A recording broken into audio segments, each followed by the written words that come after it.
Selamat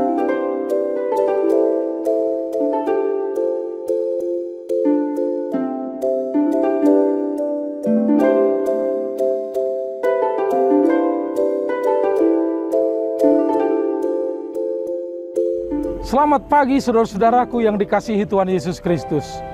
Senang berjumpa dengan saudara-saudara. Perjumpaan di dalam firman Tuhan. Firman yang mengubahkan hidup kita sehingga kita tetap hidup di dalam kebahagiaan. Saudara-saudara, tentu banyak pergumulan, suka dan duka kita lewati. Selama kita menjalani di dalam kuasa Tuhan, kita tidak luput dari kebahagiaan pun di dalam duka cita. Saudara-saudaraku, inilah firman Tuhan yang akan kita dengarkan pada hari ini. Shalom, senang sekali bisa berjumpa dengan saudara dalam renungan kita pada saat ini. Dan sebelum kita mendengarkan firman Tuhan, marilah kita bersatu dalam doa. Damai sejahtera Allah yang melampaui segala akal, kiranya memenuhi hati dan pikiranmu dalam Kristus Yesus Tuhan kita. Amin. Firman Tuhan bagi kita pada saat ini tertulis dalam Yeremia pasal 17 ayat 10. Aku, Tuhan, yang menyelidiki hati untuk menguji batin, untuk memberi balasan kepada setiap orang setimpal dengan tingkah lakunya, setimpal dengan hasil perbuatannya. Demikian firman Tuhan. Bapak, Ibu, saudara-saudari yang terkasih dalam nama Tuhan Yesus Kristus, siapa yang mengetahui isi hati dari manusia? Tidak ada yang tahu. Namun firman Tuhan hari ini menunjukkan kuasa Tuhan. Tuhan mengetahui manusia, bahkan sampai isi dalam hatinya Tuhan tahu. Oleh karena itu tidak bisa bermain-main dalam kehidupan ini. Semua transparan di hadapan Tuhan.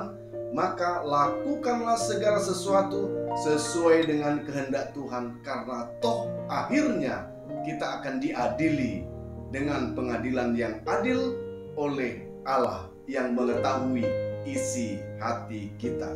Makanya itu firman Tuhan hari ini mau menunjukkan, mari dengan bersama Allah yang mengetahui isi hati kita, kita jalani hari-hari dan kehidupan kita ini tanpa cacat, tanpa celah.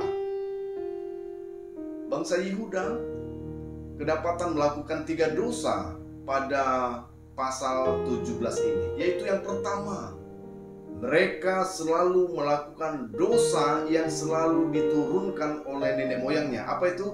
Sungut-sungut. Apa itu? Marah-marah. Apa itu? Selalu tegar tengkuk. Itu selalu yang dilakukannya bahkan di hadapan Tuhan.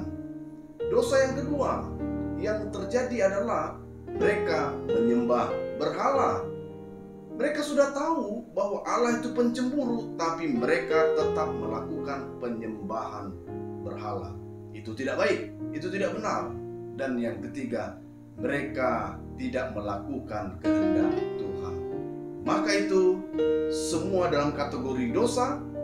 Firman Tuhan datang kepada mereka mulai ayat 5 dengan mengatakan, ya, firman Tuhan mengatakan bahwa terkutuklah manusia yang mengandalkan kekuatannya sendiri.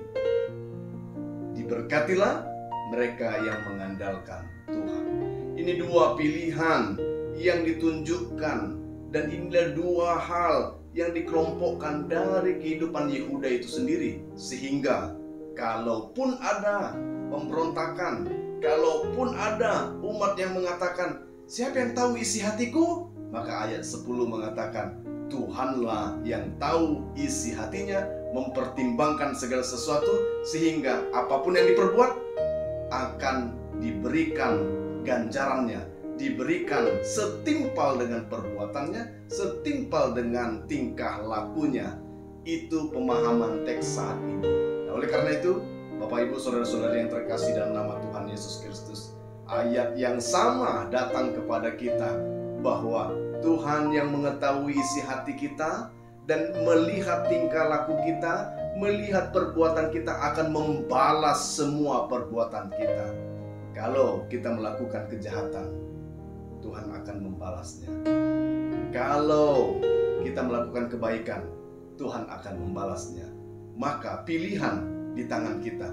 Mau melakukan kebaikan atau kejahatan, itu pilihan kita. Maka ketika kita bersama-sama mau melakukan kebaikan, menunjukkan kebaikan, dan senantiasa menyebarkan kebaikan di tengah-tengah dunia ini atas dasar cinta kasih kepada Allah, maka Dia akan membalasnya, memberkati, menyertai, menguatkan bagi kita sehingga kita mampu menjalani hari-hari dan kehidupan kita. Oleh karena itu tetap semangat di dalam Tuhan, lakukan perbuatan baik karena Tuhan akan membalas setiap perbuatan kita yang baik itu juga. Tidak sia-sia orang yang melakukan, karena siapa yang menabur dia akan menuai, dan Tuhan akan membalas semua itu tepat pada waktunya. Tuhan Yesus memberkati kita semua. Amin. Kita bersatu dalam doa. Terima kasih Tuhan, mampukan kami untuk melakukan firman-Mu, mengandalkan Tuhan dalam kehidupan kami sehari-hari, sehingga hati kami murni untuk memuliakan nama Tuhan. Kami serahkan seluruh hidup kami dan pekerjaan kami mulai pagi hari ini sampai malam nanti ke dalam tangan-Mu. Engkaulah menyertai kehidupan kami. Dalam nama Yesus kami ucap syukur dan berdoa. Amin. Kita akan berjumpa dalam renungan berikutnya, dan kiranya jangan lupa untuk berbahagia. Shalom.